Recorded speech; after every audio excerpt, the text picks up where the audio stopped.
Yan na po yung finished product.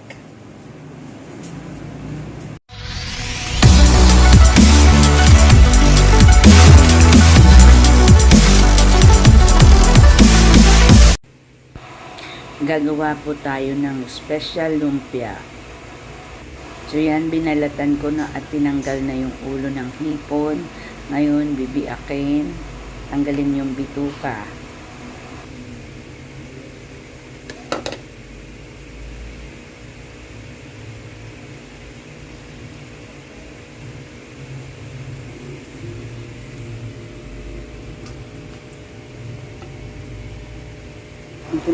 Ngayon, titimplahan natin ng garlic powder, paminta, at konting asin. Paminta.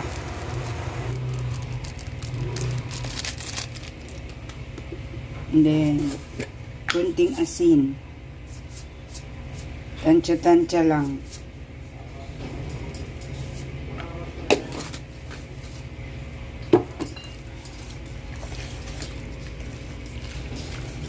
Huwag yung kamay kong kita. Dapat.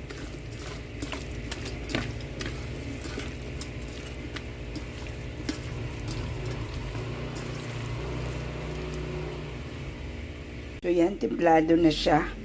Lagay muna natin sa ref habang ginagawa ang kanyang palaman. Guys, pasensya na hindi ko na napakita yung paggisa ko kasi parating na yung aming bisita. So gisa-gisa lang yan guys, sibuyas, bawang, tapos pampalasa. Yan, pinatay ko yung apoy, tapos nilagay ko yung carrots, tsaka green bell pepper. Kaya ko pinatay yung apoy kasi sobrang liliit ng carrots ko kasi ginadgad ko yan. So ipiprito pa naman yan para hindi siya overcook.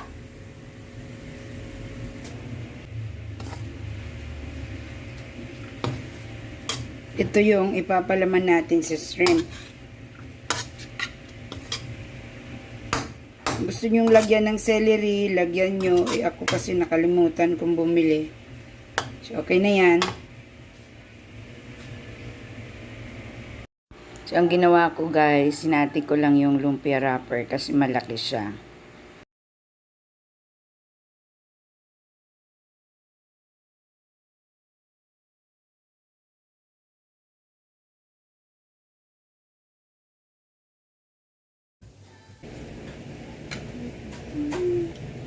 Ngayon ko lang naalala. Bumili pala ako nito, tapos hindi ko nilagyan. So, ipahabol na lang natin.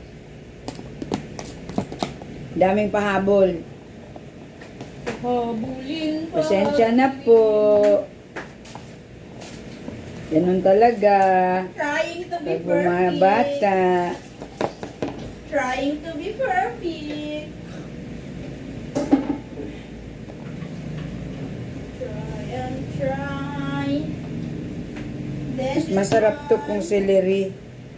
Where I put this one? Naglagay din ako ng cheese. Tama na ba niya pote kadag to? Tama na to? Ilang hiwa ang ginawa mo? Dami. Look at this, look at this. Ah.